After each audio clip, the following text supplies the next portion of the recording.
Boom. Okay, so thanks for this full house. Thanks for being here.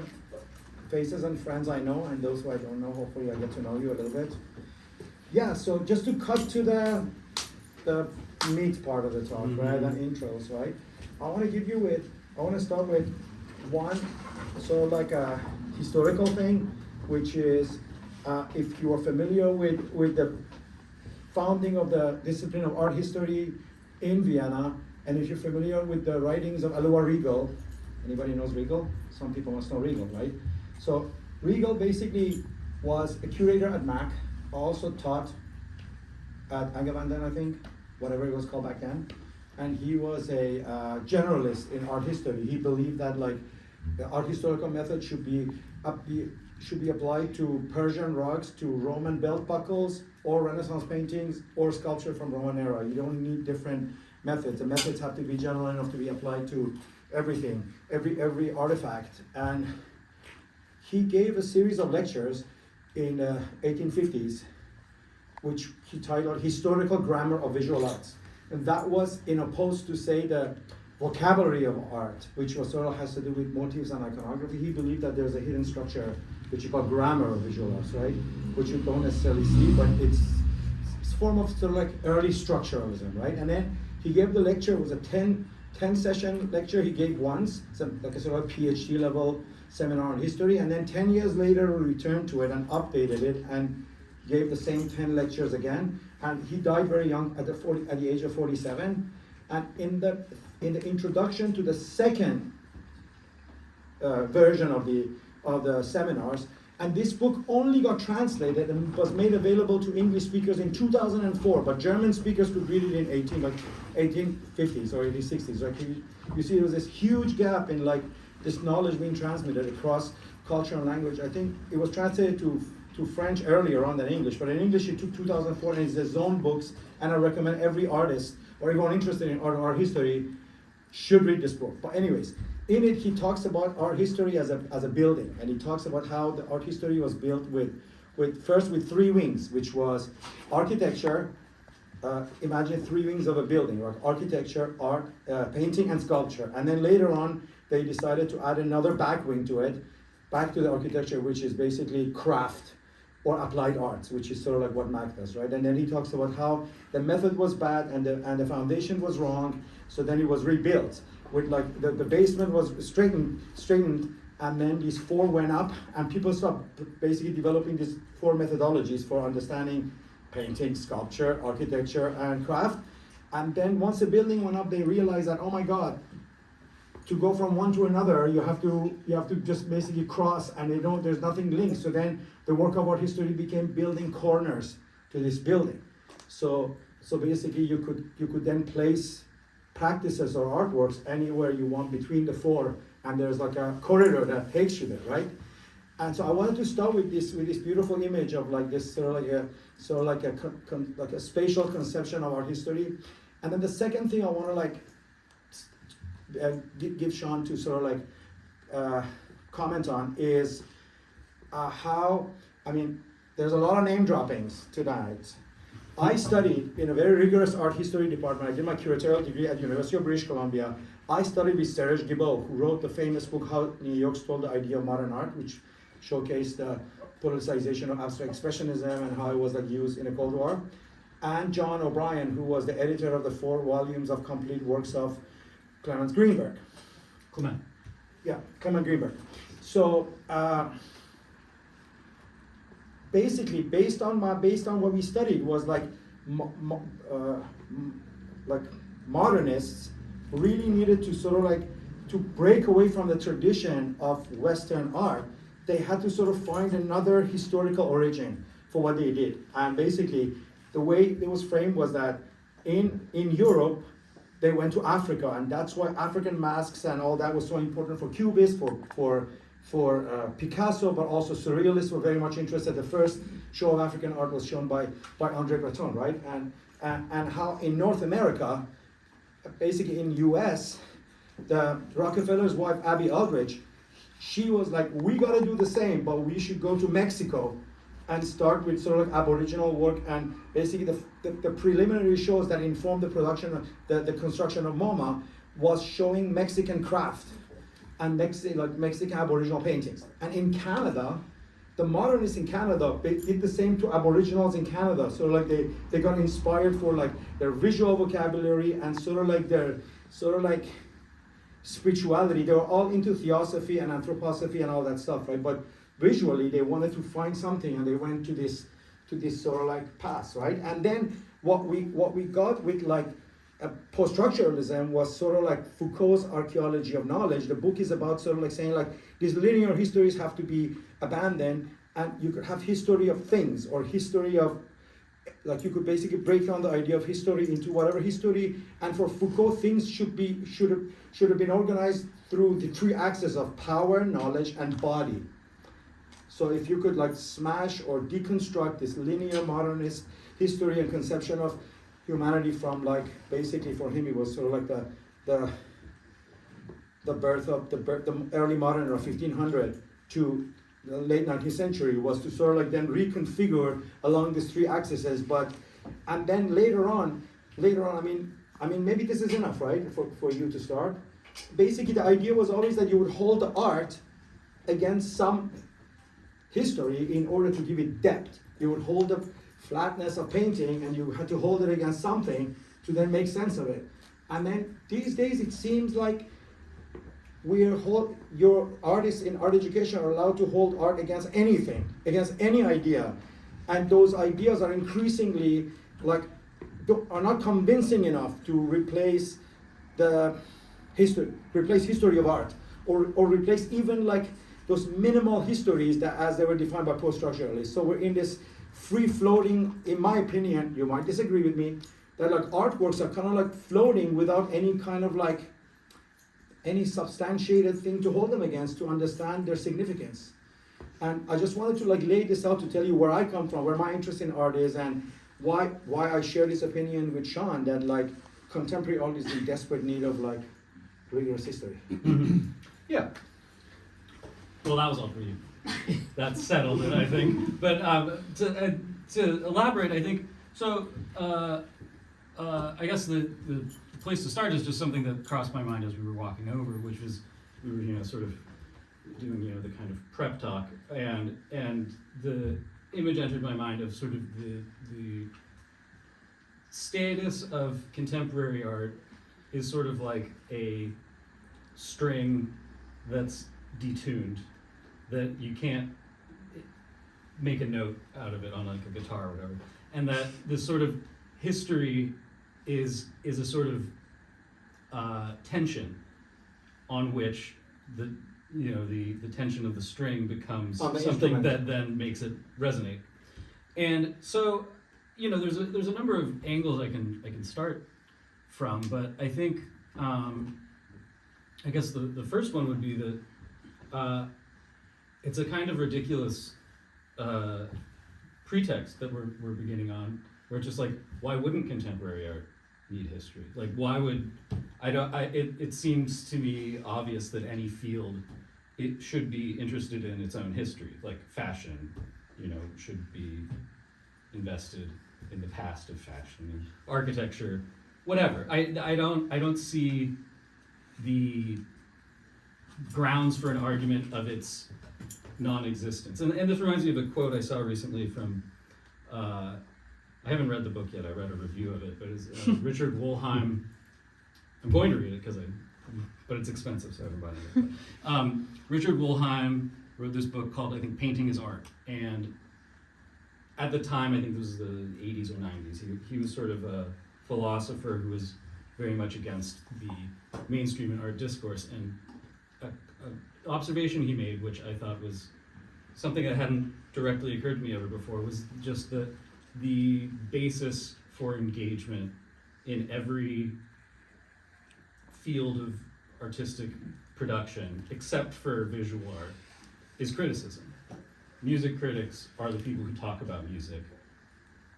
Architecture, that the discourse, the discursive force of criticism is taken for granted in every mode except for art, and that sort of phobia of critique is sort of this detuning problem that we're running into, which is, just to maybe fill out more with this sort of the figure of Foucault and stuff, is that this post-structural deconstructive movement isn't a wrong impulse on the ground of it, but that the issue becomes that when history becomes histories, when you move into these ever proliferating series of modes, that you're taking this box, this rigid structure down and de-rigidifying it, which is a productive measure for the people doing that deconstructing.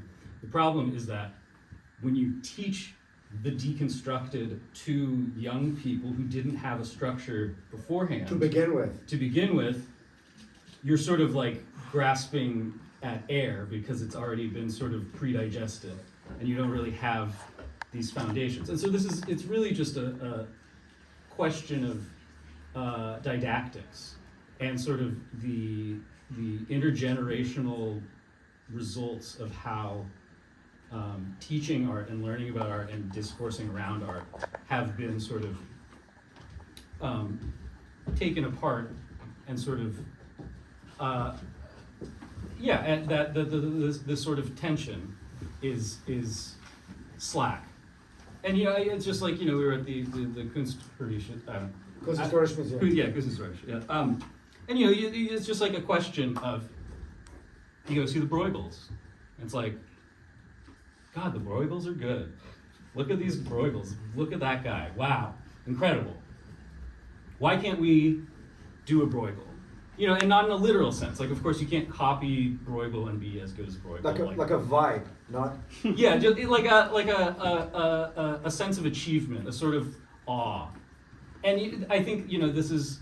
It becomes a very interesting question. Just a second. Yeah. Sean ran into his favorite Titian painting and he cried. Yeah. Because it was like he didn't expect it. He expected all the Bruegels and he expected other ones, but this particular Titian just broke his heart. And we watched that moment, right? It was very beautiful. Yeah. Beautiful. Yeah. So there's a sort of investment. There's an emotionality in. That's actually a great ground for approaching it, is that I value historical art very highly. I value contemporary art highly when I like it, but the issue, I think, is just that that art is a continuum. It's a field, and that investment. Like this is the thing. I think this is maybe the issue at the basis of sort of the approach of contemporary art and sort of the artist's idea of themselves as someone who follows their gut and will achieve something magical, as sort of the presumption. The issue is that, like, the Titian moves me to tears because I have put the investment into studying art that refines and deepens my own investment in it, and that it's an externality rather. It's not a thing of like I'm a hypersensitive person who was just like the whatever Stendhal effect of you're such a sensitive artistic person that you just faint when you see a work of art. I think that's it's not an invalid, but it's a sort of naive approach to the study of art. Like, art is a thing, like all things, that develops with rigor and study and form. And so you have the Bruegel question, but then you can also you can go to the floor where it's all the applied arts and the clocks and the etching and the silver working. And that sort of field of the way people once labored to make these things that have a level of preciousness that is unimaginable in the technical sphere of people around us these days. That from there's a basis that the question is not like, let's reopen, the master guilds again. Or reorient everything towards that Eurocentric history. Yeah, Eurocentric these history. histories themselves are not like sort of, we gotta go back to those things. It's a sort of thing of like, that the question of what makes people capable of these things and why those things seem to be lesser than they once were. I don't know, that's sort of a preamble. Where should we go from there? I wanted to talk about that sort of like the historical flatness of post-internet art. Because I've been interested in works that deal with technology. We have like one and only John Gerard in the house, like I love his work. I love the way John's work. This is like, I'm actually quoting Sean after sort of like studio visit yesterday with John. Like, John's work is like highly technological, but it's not about technology. It's not a commentary on history of media or manipulation of this or that and all the stuff you hear from media theorists when they deal with like art that deals with technology. John's work is like one of the highest level interaction of an artist with like latest technologies, but actually the work itself is not about technology, and that's very startling and amazing. Say in opposed to like say John Raffman, or I don't know, like other names like Pierre Haï or something, because like when you read the literature about those people, you're really like, it's like, yeah, he did this, but this is about like how AI is taking over, or this is about how sort of like algorithms are formatting our life, or blah blah blah, all that stuff. You've heard a ton of that in like press releases and this and that. But what I was gonna say is that when post-internet art was kind of like presented to us, like beginning with like the end of the 2000s and then early 2010, one of the things that really made this work like sort of like flattened it into just like a trend was the fact that the education that these people had received had made them like unable to understand that there's a history to artists working with technology that dates back to, I don't know, like there was no history to it. It would just seem like, oh yeah, these artists just are artists who are influenced by internet. Like they show how internet is sort of like important in our life. And it's like, really, what about all the interactions between artists and technology in the 60s? What about like This Is Tomorrow? What about Richard Hamilton? And you can just keep going back. And there's only been like one of the curators who have really worked on it is Massimiliano Gioni, like the guy who runs the new museum. He did a very amazing show in 2012, which was called Ghost in the Machine. They would try to build some kind of history for the post-internet art. Yeah. And also the Venice Biennale he did, it was called Encyclopedia Palace in 2013. It was sort of an attempt to actually literally bring the works of people who are outside of the art world with today's artists like Rosemary Trockel, everybody, and kind of arrange them and show you that like there's a history to this obsession of artists with using technology, right? So this is the kind of stuff that we're trying to get across tonight, right? Yeah, like yeah, this yeah. need to sort of like a historical depth. Yeah. I also wanted yeah.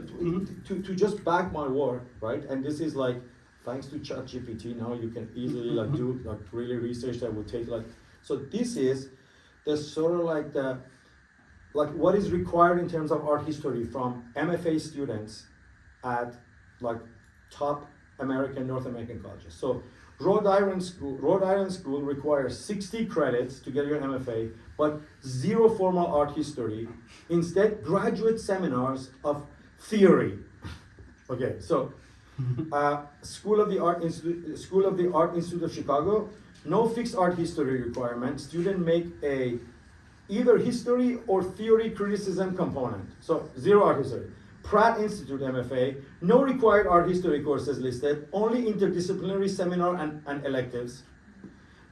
Maryland Institute College of Art, 0 credits, 0 to 6 credit of history or theory, not even art history, just history, right?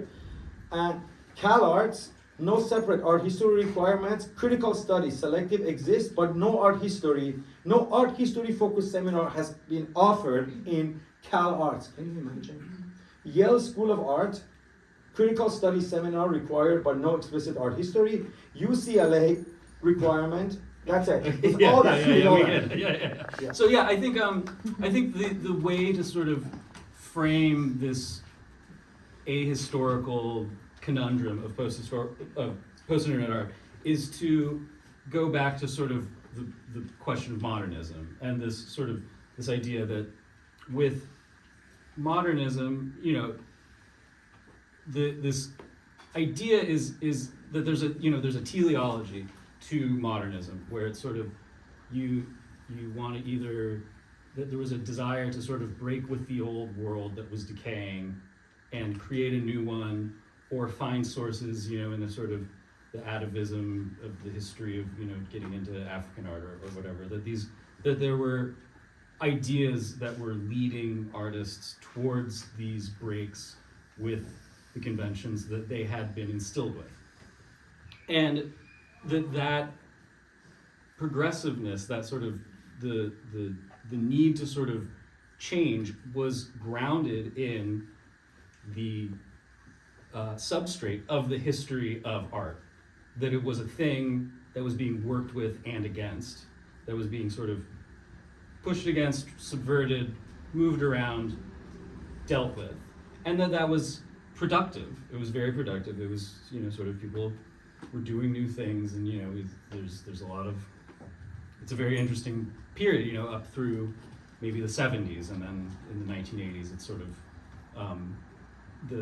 that sort of attitude. Whatever, that attitude sort of loses, it starts to sort of fall apart. And that the thing with post-internet art is that it's a sort of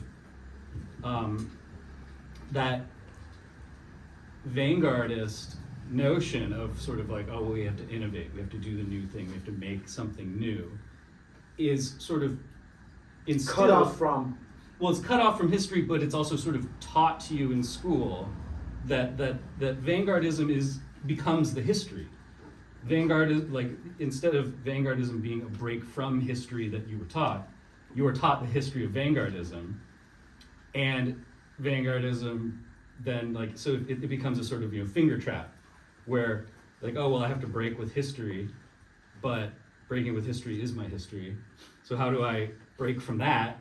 And it becomes a sort of it can become a sort of simple or cliched sort of mode, where with what happens with post-internet art is, well, like, whoa, I'm on the internet and this feels new, this feels weird, and I'm old enough, I remember it was weird 10 years ago, but it's not weird in the same way. And it's those things are the contingencies of technology and time and the world at the time, that artists were sort of, it's sort of, they were given a sort of, here's a way to put it metaphorically, would be, the Regal line about sort of a construction of an architecture of a field. It's sort of like you have a whole map of a field that you can lay onto art and deal with it, and you can that's the genius of the Regal, is that he acknowledges that you need to change and maintain and foster the new connections. New connections, and rework it and develop it and push it into new spaces, and then pass it on to people so that they can continue working on it. And the way I think the metaphor for sort of post avant-gardist art is, it's more like a Swiss Army knife. You kind of just like, you're like, hey kid, here, like, play with this. Performance? And and you sort of, it's text-based work? Yeah, it's sort of a, or like a deck of cards or something, just like there's a, by having a cut from history that becomes the history, you're left with, a small sliver, and that's the problem is, how do you sort of restructure these framings? And so, another line I had to mention is that someone we've talked about a bit was Michael Baxendale, who's incredible art historian. Incredible art historian, and I think what's so exceptional about him is that he's a classical, I think Cambridge, maybe Oxford, trained art historian. Learned with Gombrich or the other one, I can't remember which one is in England, but he learned traditional, structural, normal art history, and he's a he knows how to, whatever, make the sausage. He knows how to do the old school form of art history, but he's writing in the 60s through the 80s and the 90s. And I've read commentaries on him that talk about how, even without ever mentioning people like Foucault, there's a sort of consciousness of this sort of post-structural moment that's happening around him as he's doing this formal system. And that's how he comes up with an idea like the period-eye, which is, just the notion that we can't understand Renaissance paintings the way people in the Renaissance saw them because they had a fundamentally different way of viewing the world than we do. And I think the point where that idea becomes a form of like a kind of brilliant idea is that you can then take the period eye and reflexively impose it upon yourself and see the contingent structural impositions on your own way of viewing. And when you have that reflexivity, I think, and this is sort of a probably maybe not the way we're going, because I think this is a bigger problem that I haven't put my mind to yet, but I think that reflexivity, if you reconcile it with the historicism, it's a sort of freedom within this historical structure, like that you rather, because I think this is, to go back to the why we broke with these traditionalisms in the first place, is that of course traditional historical cultures were, had all this baggage, and everyone knows what happened in the 20th century, like whatever, nationalism, racism, all that stuff. Like, there was a lot of embedded negativity in traditional cultures that made people want to free themselves from it. And they're obviously right in that. The problem is, it's this baby in the bathwater issue, where I think with if you build a viewpoint that understands your own contingency and the contingency of historians from the past, this perspective, where is that you can sort of sift through both sides of it, and then that's actually the point at which art history becomes something that useful for contemporary art. It feels useful for contemporary art, and it feels like bountiful and boundless and huge, and something that you can just dive into and immerse yourself in. In one of many conversations I had with Anthony Shelton, he was the director of Museum of Anthropology in Vancouver. He was I don't know if you guys been to Keith Branly in Paris. He restructured their collection of anthropological objects, applied similar stuff to the Vancouver Museum of Anthropology, where he put all the collection up on the floor in drawers, and he allowed you to basically access everything through like really well organized digital catalogs. They would tell you exactly what drawer to go and pull. All the drawers had glass on it, they were all lit. You open it up, light would come on. Like, just incredible stuff he did. He insisted that, like, what happened when in the 19th century when Willem Dilthey kind of thought of human sciences separate from like hardcore, like what we call it STEM sciences, was that STEM sciences don't necessarily, to study chemistry or biology, you don't need to know the history of biology. Like, you never are told like how biologists of a few hundred years ago got it wrong. When you study biology, you say, well, where biology is today, right? Whereas in human sciences, the history of ideas are very important. History of art is important. History of things are crucial to human sciences.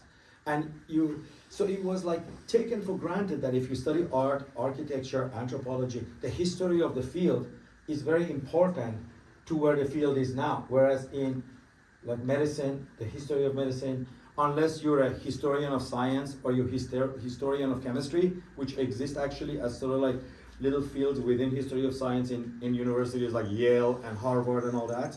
Like one of the best history of science departments, Harvard, Peter Gallison teaches there. Like, it's super rigorous and actually interact with art because they go over like scientific image versus artistic image, all that. Like, and I think part of professionalization has to like inadvertently turn art into one of these sciences that like, it doesn't need its history anymore. Just like you're studying art, you don't need to know history art, you just need to know what artists are doing right now. So it's like basically you go to your seminars and they just flip slides into like what was showing in Venice last year and what was showing the last Documenta, and the students kind of like are not even encouraged to extend to that history, because it's like there's so much about this moment now that's happening that is made to seem important, that then the past, and that I think this is why things have to like begin in art education. Like history has to be reinserted back into art education if you want to change it, because a whole generation of artists now miss it, because all of us, I mean, I'm lucky to have studied particularly in a university where like art historians were like, I mean,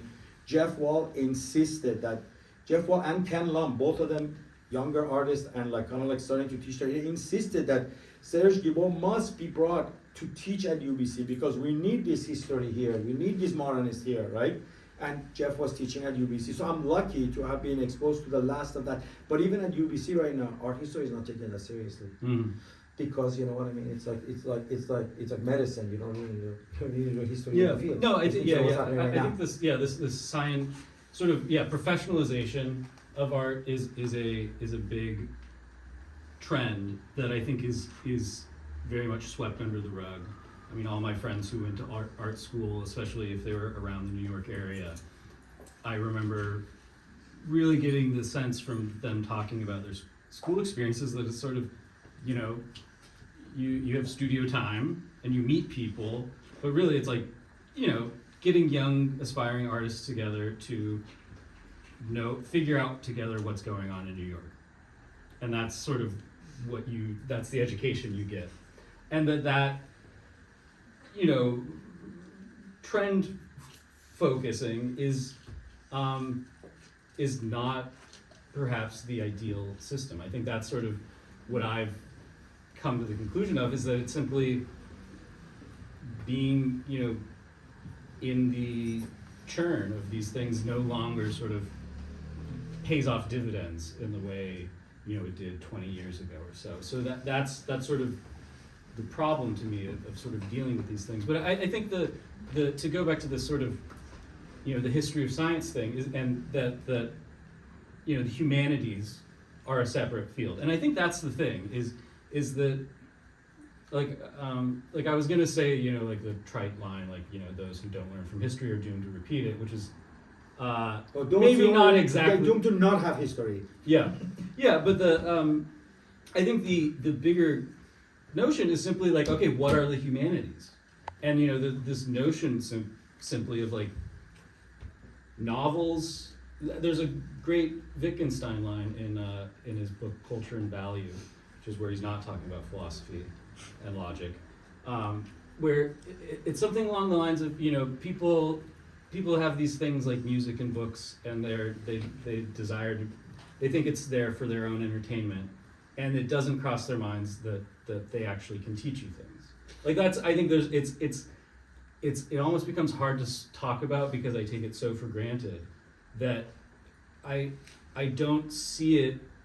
I realize it's hard for me to realize that people don't presume the value of sort of novels, or you know, like whatever, Tolstoy or something, or Kafka, whatever. Reading these things exposes you to the phenomena of living in a way that is expanded beyond your own lived experience, and that exposure develops who you are as a person, and that process of development of who you are as a person is, I think, on some level, the content of art. That the relationship between an artist and their work is this sort of symbiosis between, you know, the person, the world, and the mediation by the art. And that those things, that there is a qualitative element to it. You know, there's not a hierarchical or like clearly defined element to it, but there is, you know, there is authentic expression in art, and there is contrived expression in art, and that basis, I think, is something that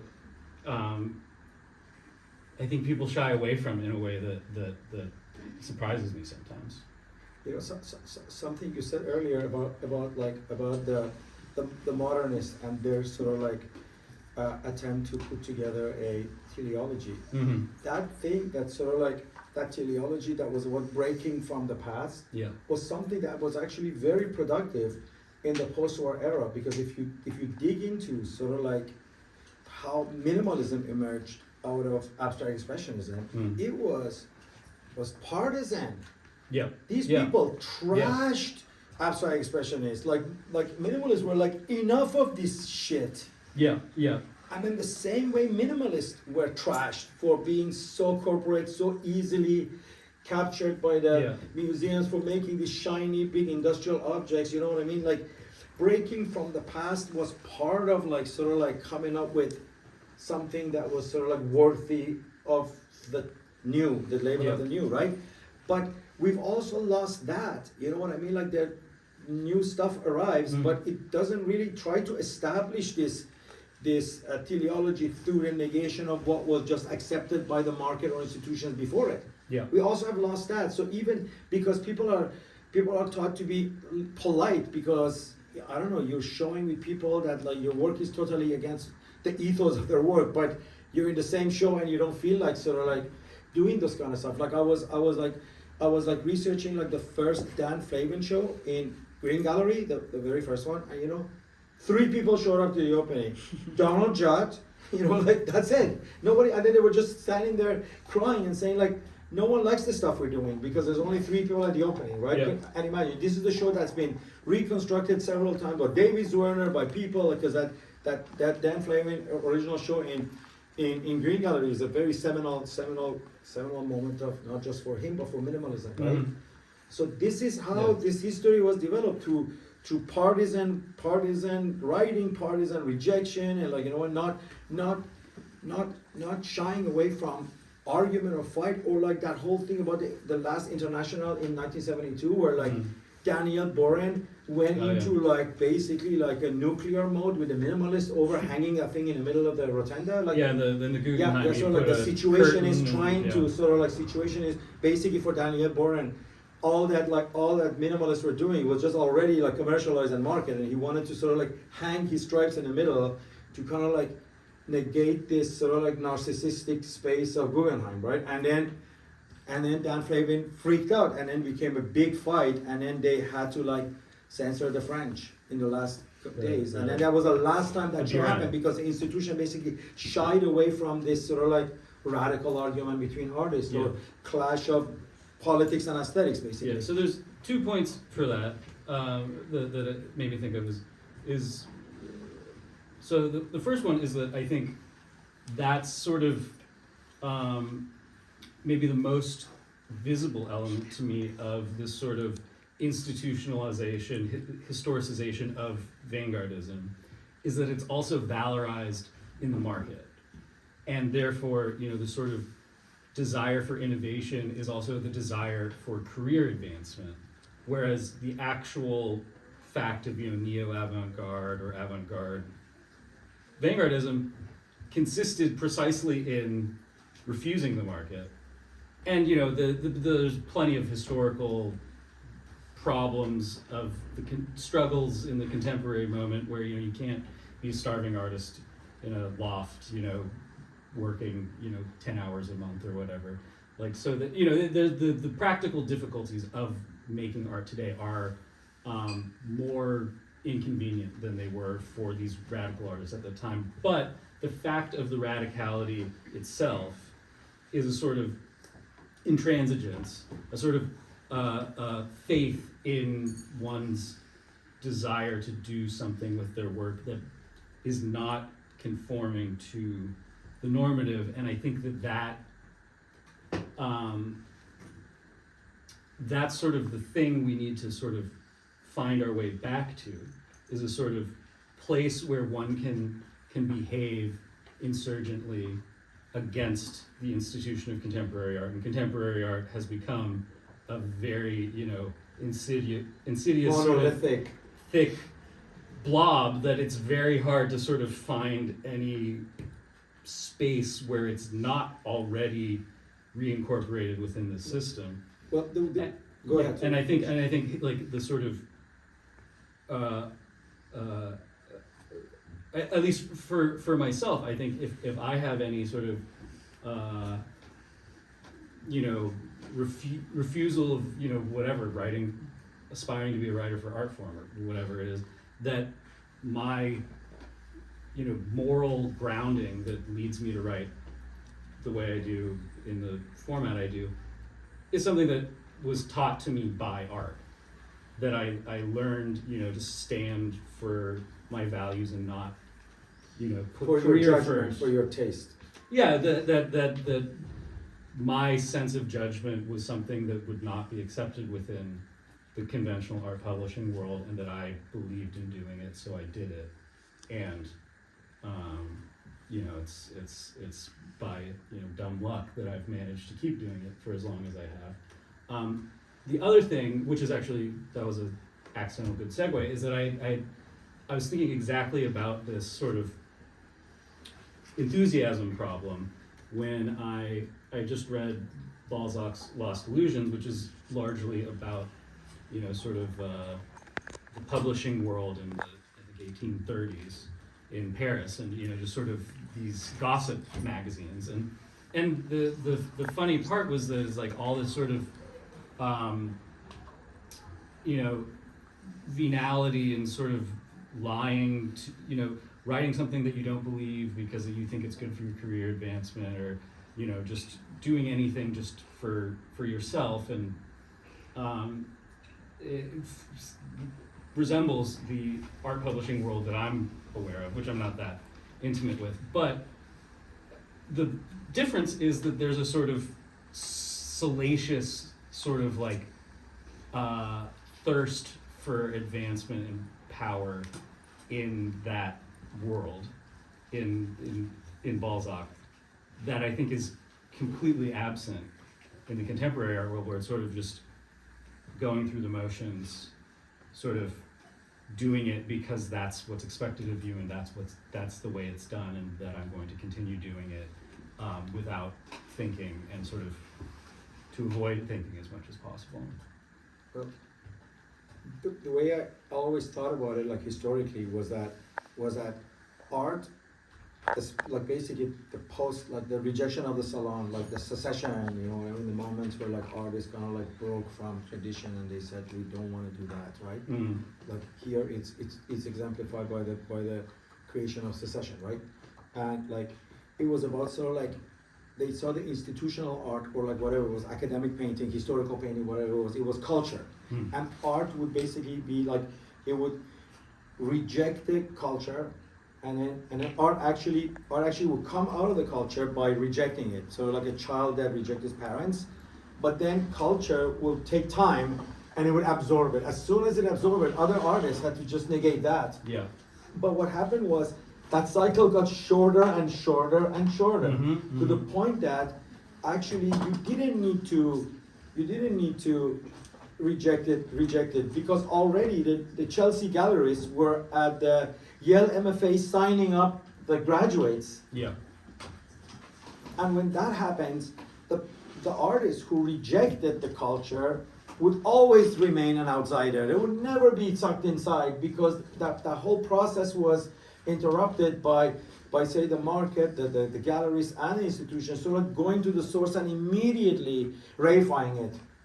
Rather than allowing it to spend its time outside and then be reified like 20 years later, 30 years later, in a case of like people like the early abstract, like say, I don't know, not even full abstract, like say like it was only in the 50s after war that so like Picasso and Matisse were like institutionalized. After like Hitler was defeated, degenerate art was taken back as like what really established the sources of good modern art, right? Yeah. And that cycle that took, I don't know, say it's from 1910 to 50s, 40 years, it became 30, and it became 10, it became 5, and it became just shorter and shorter, and now it just doesn't exist. It's in negative. Yeah. Now the car doesn't start. It's like the engine isn't turning over anymore. Totally. Yeah, and I think that's what was I going to say? Crap. Oh no.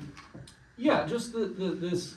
So the issue I think with that, which is sort of the underlying open-ended sort of, I don't know, I'm just an art critic, it's not my problem kind of problem, is that these problems are, of course, socioeconomic ones, and that churn of the cycle is not the fault of artists. Nothing It is the fault of reflects all artists, of totally. it reflects all of society, whatever, like capitalism, blah blah blah. But these are sort of forces outside of the hands of artists. So it becomes a kind of question of like where is the agency in avoiding or sort of outmaneuvering these things? And I do, I probably would quit dealing with art if I didn't believe that there is a space for artists to sort of find a way forward. The question then becomes, my main concern is sort of like where and how artists develop those tools for themselves to sort of evade these things. And find their way back, as you said, to that place. Yeah. Should we open up to the audience? Yeah, I think it's been 45 minutes. Something like that. 46, yes. So let's open Yeah, up is the anyone questions. Yeah, I'm sure you guys have a lot Mad, confused? to reject and go ahead. Yeah, I just want to bring into this like this whole entirely new role or something of that's coming out of curatorial studies programs and research-based practice things, because this is really, I think, transforming. I mean, sometimes I feel like I'm competing with curators for for like creating artistic kind of artistic practice. I actually think it's very interesting, like this interchange, because it forces, like, to me, like the value comes in this exchange between other people, and not like in your studio making your work. Right. But I'm curious to just throw that out, because it seems like a kind of big thing missing from this argument about history. Sure. I think I do think I totally agree that framing it as simply artists being inspired is very reductive, but it's sort of the grounds for immediately dealing with it. But I do think that of course all these problems are systemic, and that they're all kind of interrelated modes. And my first thought when you bring up curatorial studies And research-based practices is the the market villain flip side of it, which is the art advisor, which on the market side of art, I think is one of the the true, if it's not the artist's fault, it might be the art advisor's fault that everything is wrong with the art world or whatever. Just that if the people who buy art don't care about the art and they're just being fed it by a middle manager, then that's just like there's no valuation. There's no real valuation going on except for the market, and that just sort of eats it up. And so that's not to draw a direct relationship. It's just that there's a sort of this proliferation of middle areas in the art world of sort of that curation becomes a creative act that is inserted into art in a way that is not necessarily like illegitimate. Of course, there's been great curators who have very creative approaches to assembling art, but I think the sort of issue with this sort of postmodernist blah blah, like post-Foucauldian problem is that curatorial studies, research-based practices sort of emerge in a moment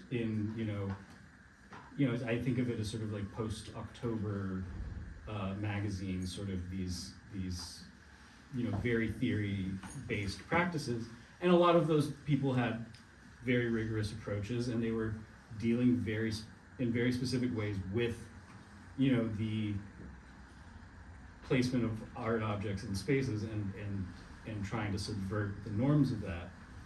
And the issue becomes sort of that subversion sees itself as something at those people who innovated it sort of saw this thing as a mode that would proliferate creativity or whatever throughout the arts.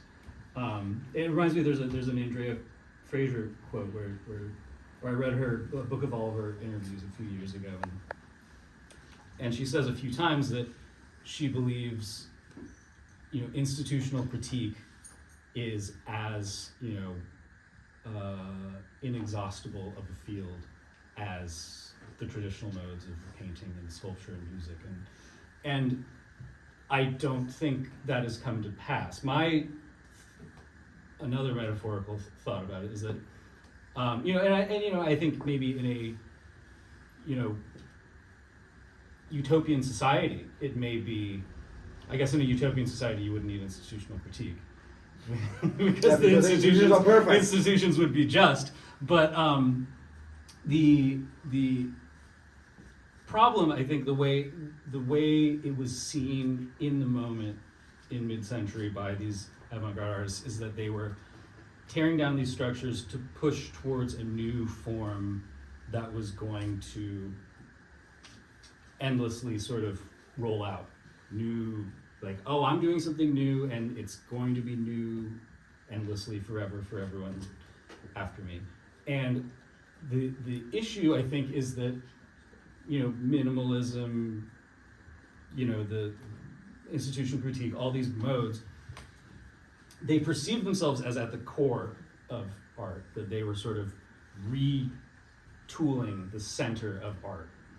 I think their mistake is that they were actually out on a limb based on very good conditions for sort of developing intellectually sophisticated practices in a social sphere that absorbed it.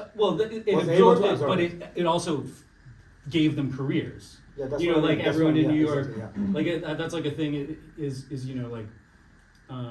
just going around to curated by. It's like there's a lot of this sort of like assemblage, installation, sculpture stuff, and I don't even see that in New York.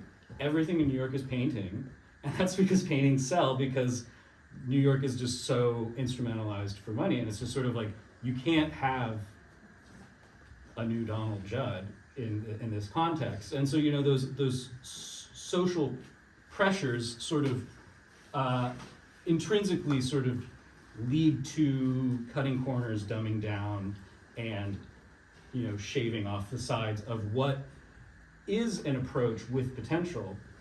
Curatorial studies, research-based practices, like those things have plenty of potential. It's just they're not fostered by the contemporary art market, at least the one that I know. I want to also say a few things about that. I have no problem with any of that, but for me the criteria of research-based is, like, let's put the question of the curator aside, but in terms of an artist who basically define themselves as research-based, is that, do you understand that, like, art happens in a specific temporality and speciality, that whatever your research is, as interesting and as deep as your research is, you need to understand how you justify it for it to occupy the space of art, which is a gallery. Are you sure that it doesn't work better as a Guardian long essay, or submitted to, I don't know, like a magazine for a text, or a play or a film? Why do you want to put your research in a gallery? And those who do are fantastic, which is like finding out that sort of like that aesthetic fix that makes it actually like, oh, gallery is the only place where this research would actually make sense to be shared. To me, that's the ticket, right? Oh, and then, and you know what I mean? Dialectically thinking about all the problems that put on a table, there's plenty of room for new art historians, because all this art, good, bad, mediocre, you know what I mean? Like we were talking about, like when you move out, like in North America, like you learn this from your parents, it's like when you're moving to a smaller place, all your life is in front of you, you have three piles, like keep, think about it, toss. And then after you toss is gone, and then you go to the think about it, and you go like keep it, toss. That way you reduce all your belongings to half, right? And there's so much toss right now in the galleries around the world, right? So much think about it, and also the stuff that are keep, right? That is an enormous opportunity for new art historians and people, because contemporary art actually doesn't have a history. So there's plenty of work to go and pick those practices, connect them, hold them against histories that you find appropriate to talk about, rather than just like, oh, my work deal with colonialism. Or my work, I mean, I wish some work deal with colonialism. These days, like I was just reading some press release, and I just thought, holy shit, your actual work is so much better than ideas that you're holding it against. It actually doesn't even need those ideas. Who told you that you have to say my work is about that, right? So yeah, so there's plenty of actual good work. Art historians are actually in the best place right now, because there isn't any cohesive history of, a proper history of contemporary art, say from 2000 forward, from 9/11 forward, right? Yep. If Yep. we see as 9/11 as an important junction, and I right? think, You don't have it, yeah, but yeah. somebody, there's plenty of work, let's do it. I'm excited about actually participating in development of this history, to then contextualize, put people, pick those practices that actually mattered when you look back now, you know what I mean? It's like, I was telling a friend, REM will never have a comeback. It's just never have a comeback, because they never amounted to something that Gen Z or Gen Alpha will find. Whereas I don't know, I was in Primavera last year, and 20-year-olds knew every word to the pulp songs. Every pulp song these 20-year-olds were singing. And I was just like, when did you guys hear all this pulp music? Jervis Cocker, how do you even know who Jervis Cocker is, right? Because young people decided that they want to know those music, right? So there's plenty of work for new historians to kind of like put together a new art history. It's urgently needed, and it's like, that's I think that's, you know, talking through my own thoughts about, you know, this sort of neo-avant-garde and how avant-gardism has led to sort of the dead-endedness of contemporary art is sort of implicitly a sort of revisited history of mid-20th century that I'm very interested in trying to do, because I'm not a trained historian. I'm interested in the history of 9/11 forward. Yeah. It is this like vast like desert. No, yeah, of that's history, and that's like doubly, desert of doubly the, so. Needs yeah, more desert history, of the unreal, right? Yeah. So yeah, so I want to end on this positive note that like I'm actually not that negative. I think this lack gives those of us who are interested in history an opportunity to sort of like write these histories and then be challenged. Like this. There was a conference organized in Vancouver by the same group of people, like Jeff Wall and these people. It was in 1980. It was a very important conference called Vancouver and Modernism, and they brought Modernism and modernity. Vancouver. Vancouver was in the series. title, right? Yeah. You have the book too, right? I have it, yeah, yeah. it's an amazing. It was an amazing conference. Highly recommended. And Buchloh gave the paper called Figure of Authority, which basically we both disagree with, because he thinks like Picabia went fascist when he gave up on Dada and picked up figuration. But it's a great essay, but like I just disagree with it. Yeah. So Buchloh presented that paper. They read a paper by Lefebvre, who was too old to attend, so he just sent this paper and somebody read it. And then there's a lot of important art historians, they brought him to Vancouver. The last person to present was Greenberg himself. But Greenberg was shooting heroin in the bathroom.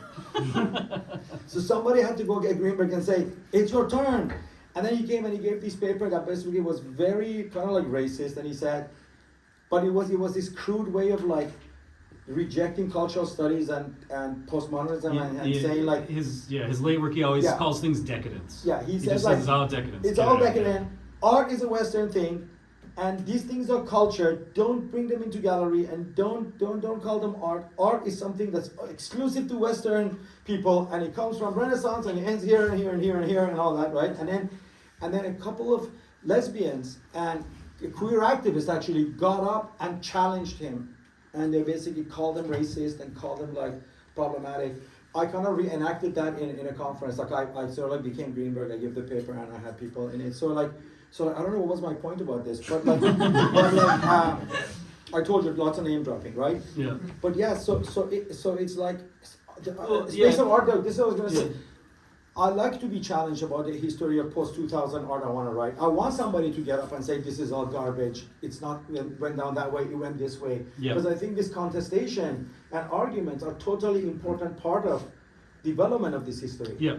I think sense of stakes. And I think that's, you know, the great thing in that book is specifically the transcript of Greenberg and T.J. Clark having like a breakdown. livid argument, and that that sort of historical moment of like these, it was like a real clash of the swords. Like you experience that was a high tension sort of important moment for these people, that they butted heads at this moment and fiercely disagreed with each other and pushed against each other, and that you sort of, I laughed while I read it, and that there's a sort of like joy in being exposed to the being like, wow, that was really intensity, an intense moment. That was a memorable thing, and it's memorable because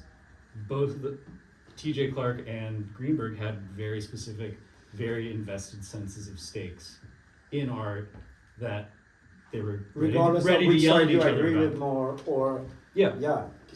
And through that argument, a space of thinking and a space of what is role of art, what is history of art, is created virtually, like through that argument, the space is created. Yeah.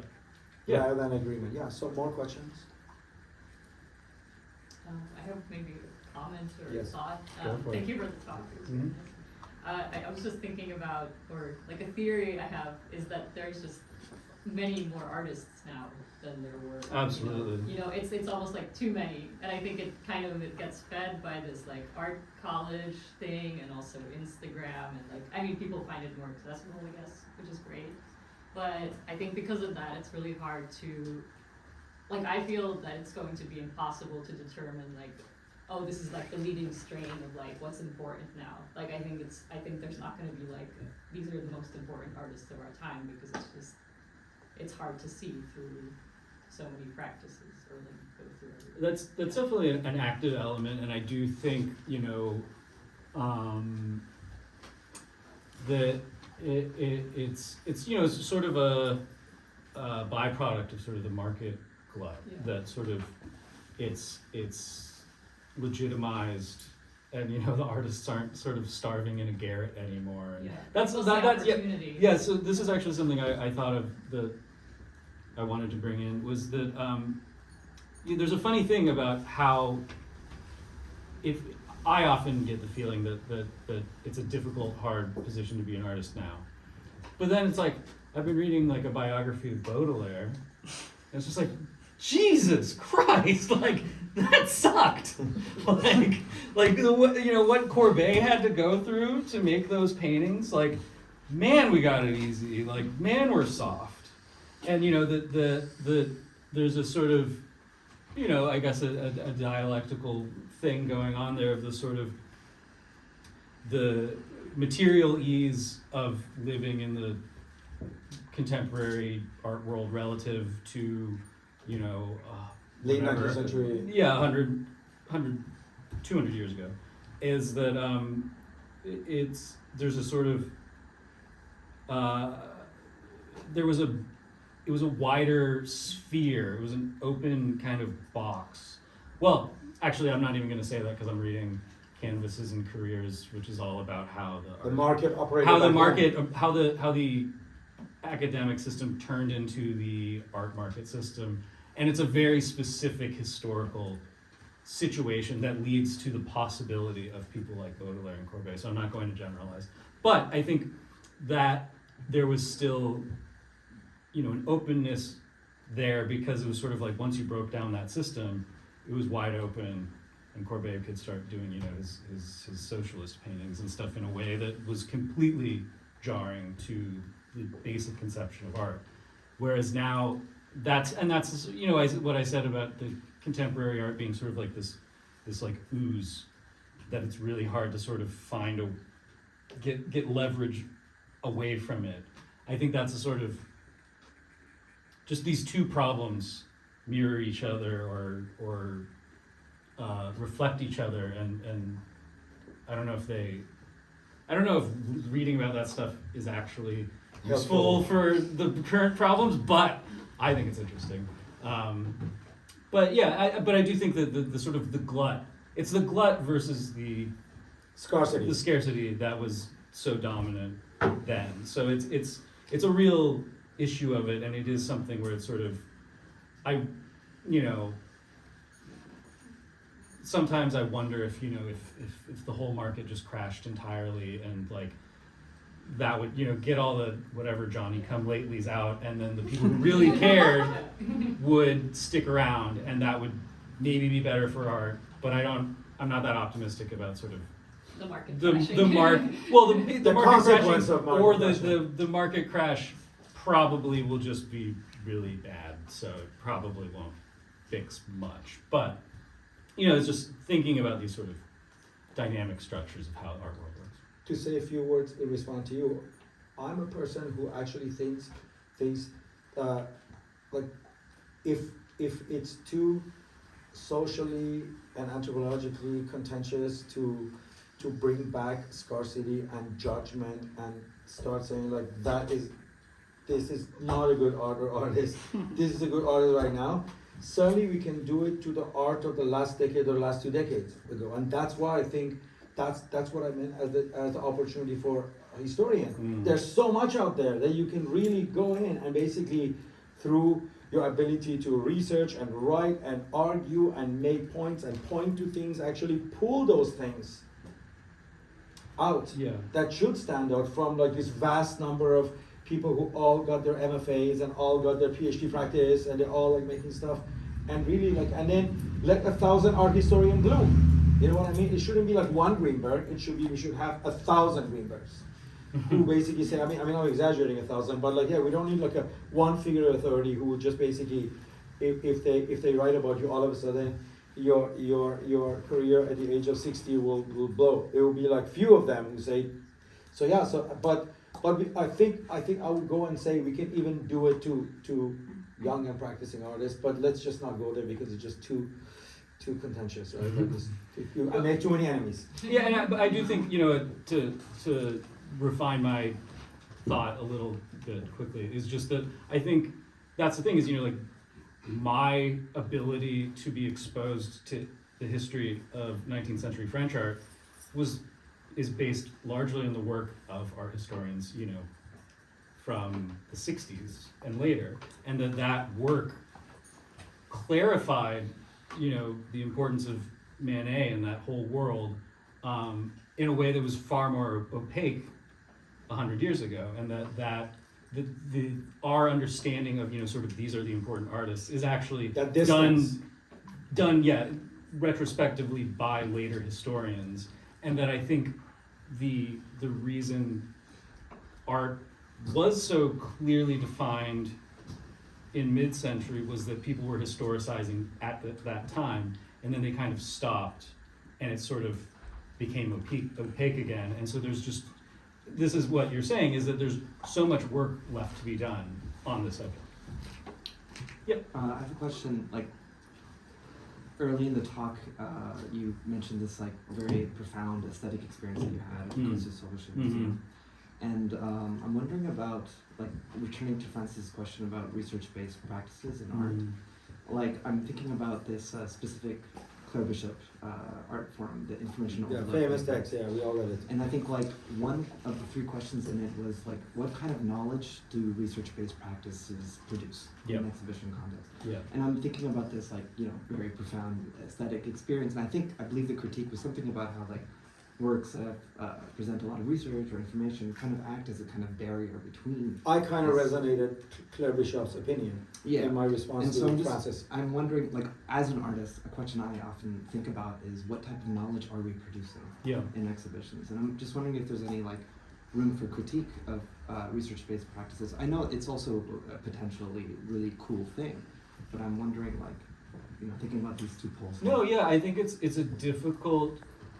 I think that's sort of, I kind of said this already, but just that it's, I think research-based practices are a very delicate system that requires like a lot of, precision in thought and awareness of exactly how your work functions. Like I always think of like how much I love Michael Asher, and it's like, you can't see his work anymore because it's all site-specific, but I don't think it would have ever made me cry. So there's a categorical difference in the approach and the sort of phenomena involved in those sorts of practices, and that I think it's very unmapped how those things work, and I think that's a big reason of why maybe it's sort of research-based practices is maybe sort of like a cliche that people tend to roll their eyes at because of the delicacy of the mechanism of it in itself, and that it is ambiguous, this sort of relationship between researching information and then making an object that goes into the world. The way I thought of it as you were asking the question is that it's sort of you see a Titian and you feel moved by how whatever, I don't like the word beautiful, but like how important it is to you, or like you're overwhelmed by it, and that there's a transference, that the artist created this thing that does something to you, whereas with research I think and this is maybe this is actually a big part of the sort of the finger trap conundrum that contemporary art runs into is that it becomes there's a tendency towards this thing where it's sort of like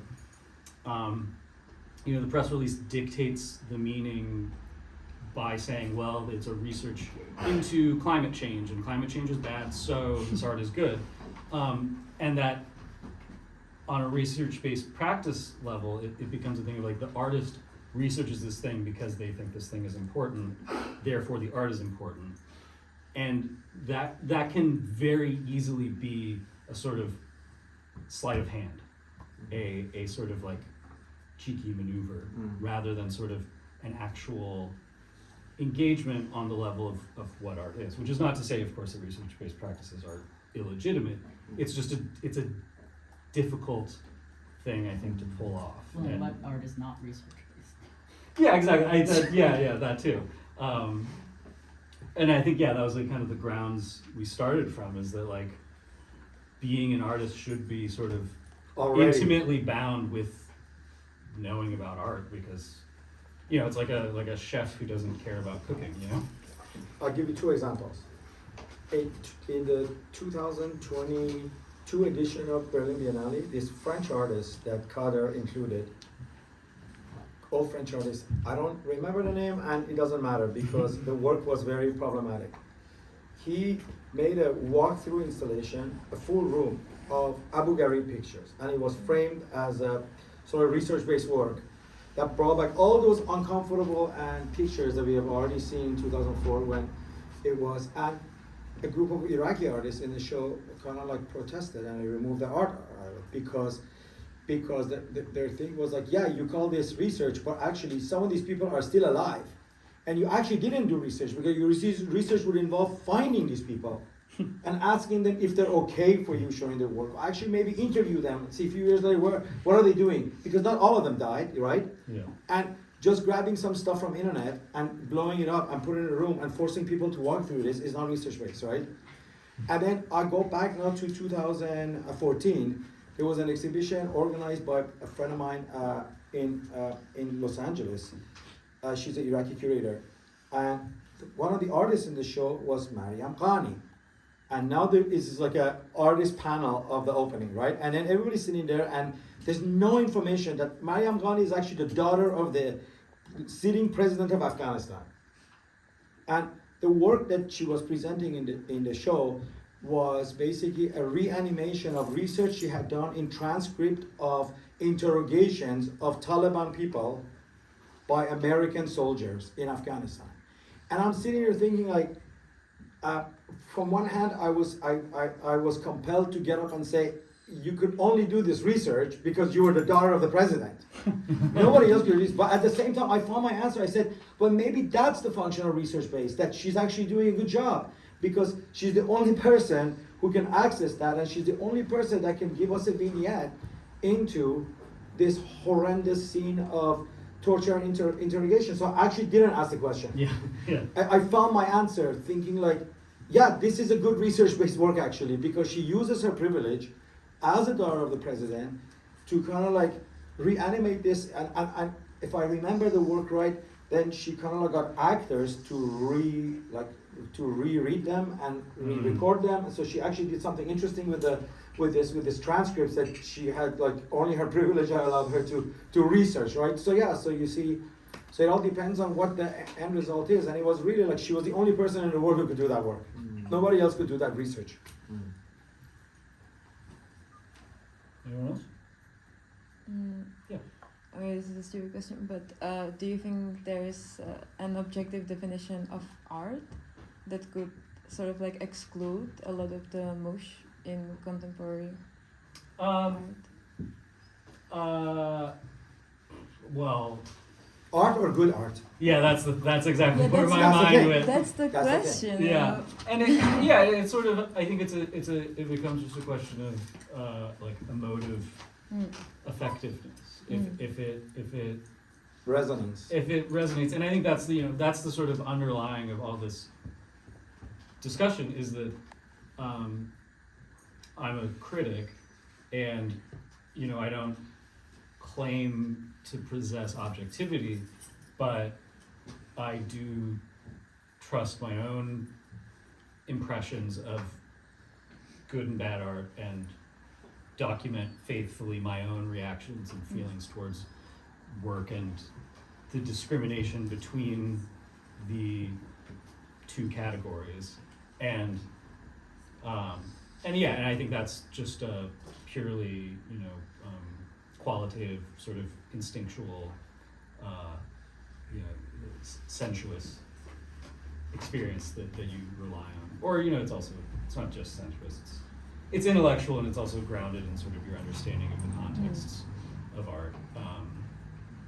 But it's I think the thing is that I don't claim to have like a privileged experience of art, but I do value sort of an immersion in the understanding of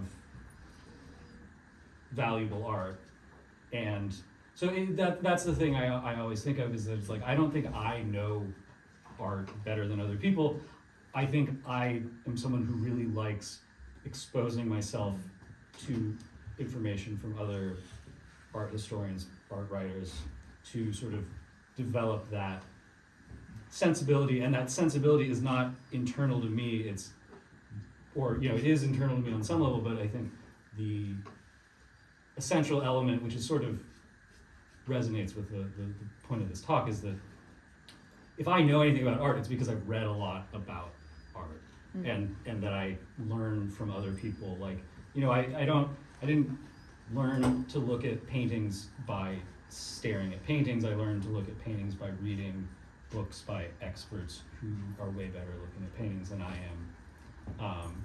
And I don't think I'm even very good at looking at paintings, but I think, I value their expertise, and I try to be modest in that I don't presume to know better than other people, but I understand that there is the existence of people who know a lot about things, and I like it when people know a lot about things. To be brief, the definition of art emerges out of me and you arguing about what is good art. It's like me saying like, I love Luis Fratino, and Sean saying like, no, I don't like it. And then I argue about why I think Luis Fratino is a great painter right now. Or maybe Salman-Tour he's better than Salman-Tour, or Salman-Tour is better painter than him. And me and Sean arguing about it. That's how the definition of art emerges, out of the clash between my idea of good art and that art historian. Yeah, exactly. idea of good art. It's just interstitial between. Yeah, it's between people. the two. It's like if you want to know, let's argue about like what did you like in Curated By, and then we can discuss that, and then the idea what is art emerges out of that. Very like diagonally, not like necessarily as like that is good art, but like kind of like we both understand something, right? So. But so you don't think that there is some essence of art, or is this like unreachable for us sort of to get to? Is it really just?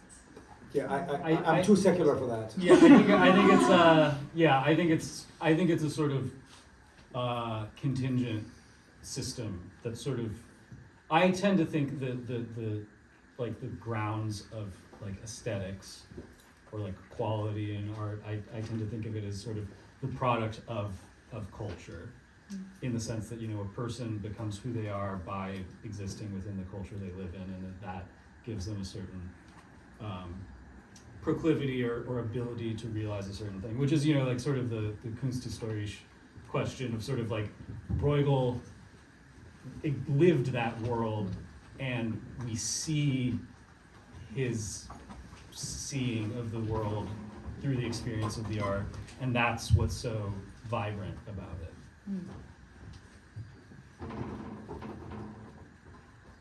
An hour and 20 minutes. Should we, one We more are maybe? around for, if, okay, yeah. Or I can come later.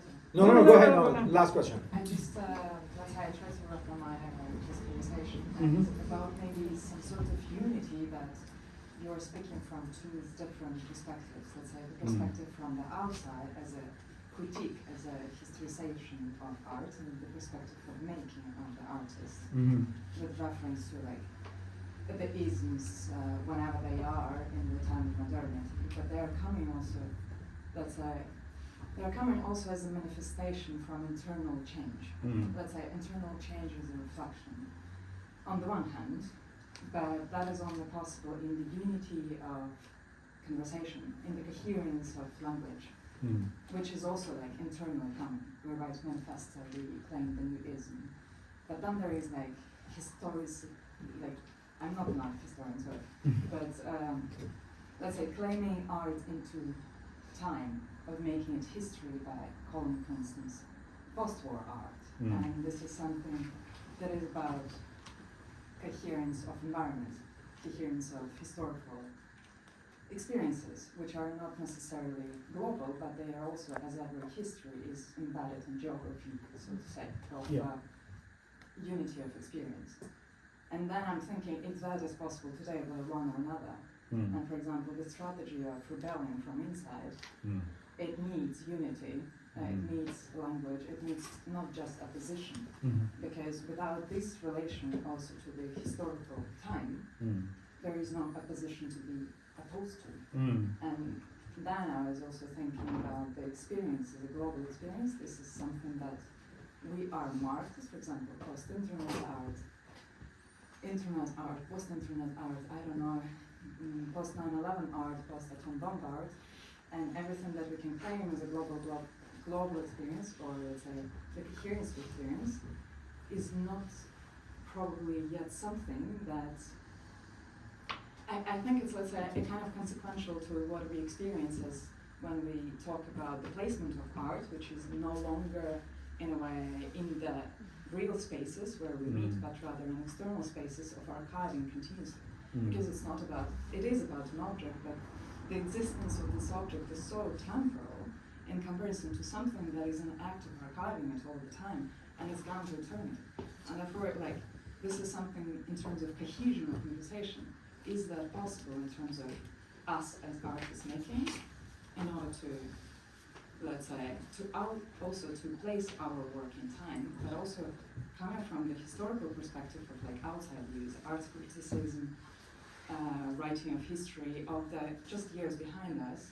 But is it something possible when everything that is happening is actually to make it this art historical, or almost art historical, when it is already archived, like from the day it's made, or even before it is made? And this is something that I'm thinking, like, we're all experiencing the time of, let's say, being present, but also like questioning the reality of the real, you know, what is actually the making of this thing, and what do we produce? Do we produce an idea or the body of this? Because everything, I will speak about market and it's a massive archive, and I think NFTs is just like the top of like atomic bomb of this perspective. Let's just sell this shit, and it doesn't matter what is inside. And that's what I'm thinking, like, what would you say that's still possible? Because Sure, why not? Actually, that's my whole point. That like there's so much now in the archive that we can go to and sort of like use judgment, as harsh as it is, but and what I mean use is, like, distinction. coherence. makes this conversation possible. Mm. And that's what I mean, like that. What hearing makes this conversation possible? No. Coherence. Coherence, okay. Like, what I mean, for example, also what is traceable, it's like trends. Trends are recycled all the time. Like, but is it the same coherence? Is it the same kind of like invisible hand kind of conversation that we're talking about? Yeah. That I'm like, When you what is it mention the just- archive, what do you mean? big blob of the internet. The internet? This is As something that- internet as an archive. Yeah. Right, okay. Although I think this is also against the Because medium has always been missing in a sense, from the conversation. Medium. Has been missing. And it's curious, you know, no, from the conversation in a sense, from, yeah, we talked about painting to begin, and then we talked about painting in New York, which is a bit shocking, but it's sort of gone, Yep. you know, but, you know, for me, I look at something like, let's say TikTok, and I say to myself, there's so much dance happening on TikTok. Yeah. And yes, it's an archive, it stretches back. And is that being discussed in dance, and how is it, I mean, I'm not part of dance, but you know, Yeah. will this be considered an art work in the future? You know, the kind of dance that's occurring in the archive of TikTok. you Right. know? And are you guys even looking at it? You know, you critics. I look at it. I know. Sometimes. I like pop culture. Yeah. I Well, mean, that yeah. segue to the But network I is a think big, big, social big media deal. art and art represented in social media is still different things. you know? Yeah, but no, but They he's always talking about use social art. media art. Yeah. John's talking about social media art, like the TikTok dance trend as a medium, right? Or TikTok as a As medium dance. where, You know, As a vector of dance. Yeah. No. no, as dance, I would say. Yeah. Yeah. Well, so I think if I understand the point you're making, I think it's a really big open question to me, this issue of sort of, you know, the trends and the archiving and the need for coherence and the unity, which is, I think, you know, sort of the basis of modernity, is the breakdown of the, you know, death of God, the end of the belief in the inherence or cohesiveness of, you know, a given culture that one belonged to, that like you are, that, you know, that whatever being who you are in your society is coherent and objective, and that modernity starts seeing the cracks in that, and then as it starts cracking, it's sort of, modernism is sort of, you know, this profoundly like melancholic sort of like, yeah, you know, kind of mourning the death of God, sort of miserableism, and then postmodernism is sort of like turning this void at the heart of culture into like a joke. And now I think it's like hard to even find enough ground to even react to the basis. So what my point is that I think the progressively, you know, progressive secularization of culture has proven the value of sort of like normative religious traditionalist culture, but by the very fact of the secularity of postmodern society, we understand the relativity of everything. So you can't even believe in the unity of being like a Catholic in the way that a, you know, medieval monk was. That's impossible. But we like, I think there's a desire for that sort of stability, and I don't know how that stability can come about given how fragmented the world is. What do you mean Just the, you know, just doom scrolling, you know. Like, I wish I wasn't doom scrolling. I wish knitting was back in, and, you know, that I didn't have to like be overexposed to everything all the time, you know, that Knitting is back in. oh, well, you know, but yeah, I mean, like I wish I didn't have any technology, and like all I could do at night was knit or read a book by candlelight until I fell asleep. You know, You you can, but I think, you know, just in a like I think there's a, you know, I don't think this sort of like atavistic traditionalist, you know, reactionary position is possible, but I understand the impulse behind it. And like I see the lack of, you know, a sense of unity or something that that I see as sort of a desire that is generally felt. But but it's also like, I think life has always been miserable, so I think it's always a fantasy that people are sort of yearning Others live towards. better, or others had it better. Others had it better. Yeah, grass is always greener. Thanks for the talk. Hmm? It's very enriching, I think. And I have many questions that I would like to pose, but just one wrap-up question, which I actually could hear is with the last two questions. I think the premise is that we live in a crisis of linearity that is due to the fact that we're flooded by the synchronicity in the image, randomness. But so then, we have our academy, and we have research-based practices, etc. And then we have this question actually, like, what is the relation between artists, general public, political question generally. But so just a straightforward question, what kind of leverage do we have to bring back history or like linearity, whether it's actually necessary and whether it's, possible again. Maybe it's more possible for, this reflexive character, which is like artist is a potential domain for that reflective character, and I think artists can instill this maybe aesthetic disposition that would be attractive for general public, and that would be the domain of politics that we would move towards. But so what would be the leverage? Like, is it our academy? What are the incentives? Like, what would we do to like bring the history back? I don't know. Something I always say when I'm being glib is just like, I want people to read books again. You wanted, but like, how would you? Well, because I know it worked for me. Yeah, It was very, very good. good for me. It still does. And I'm just trying Is to. this helpful, like, I'm trying to. That's Yeah. my crusade.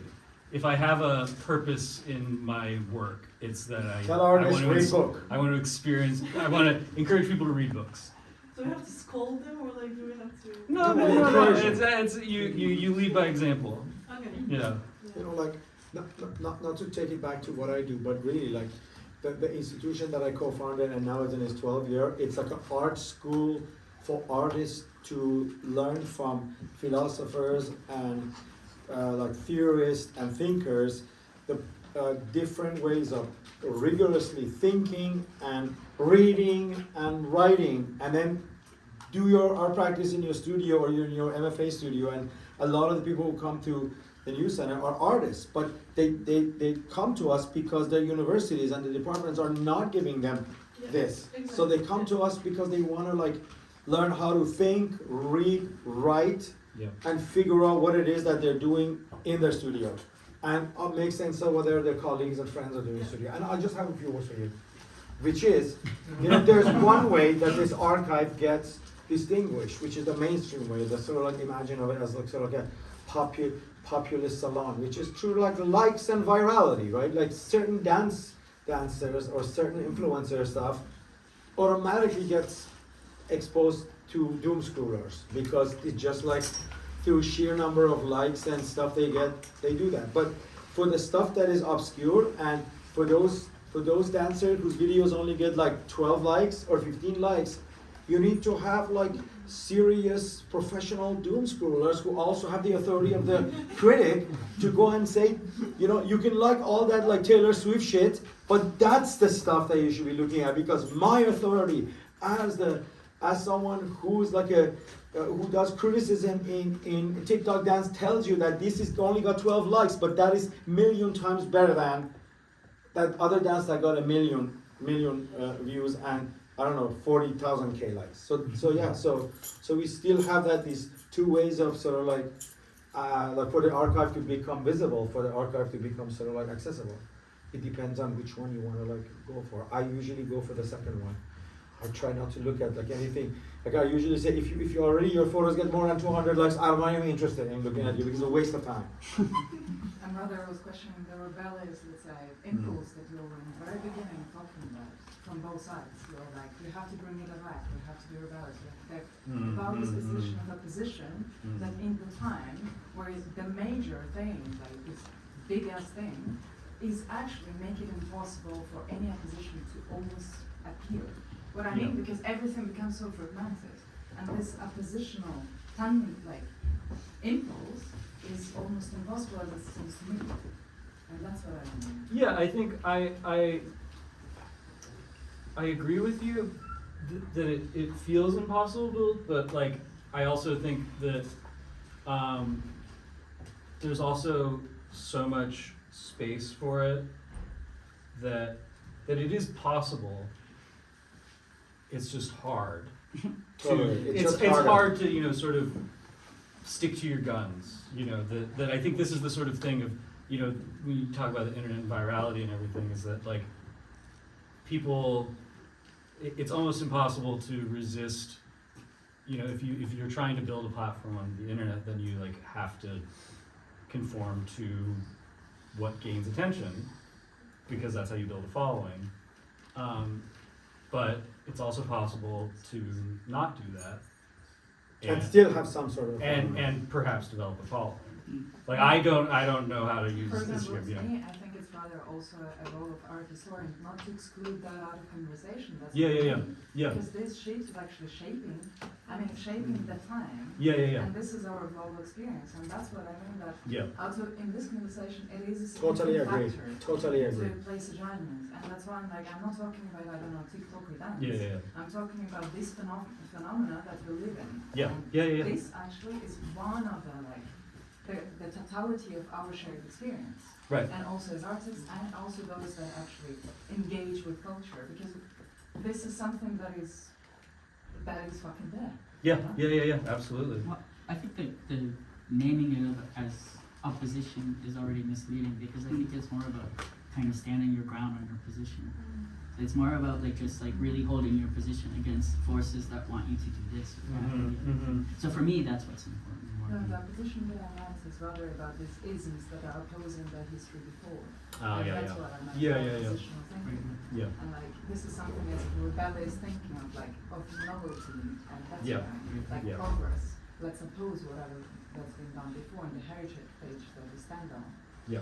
And that's what I mean, like, is that possible? You know, Yeah, just break through kind of. That okay. Go forward. Yeah, that's what I do have a skepticism towards. I think novelty, as it's conceived of notionally in the generally received way, is something that is sort of fizzled out. And which is not to say that novelty is impossible, of course. It's that the kind of contingent modes of how those things arise has changed radically, and the discourse around art, for instance, hasn't been able to sort of Catch up. articulate or catch up and figure out what a different mode of novelty Can is we yet. quote you that novelty has fizzled out? Is that something we can quote? Oh yeah, definitely, yeah. I think, Okay, yes, I guess guess we can since call there's it- no moderator, I guess I'm moderating, so. yeah, I guess so, yeah. We can have a drink or stand out and have more conversation, but I think it's like, what is it? Hour and 37 minutes. Thank you.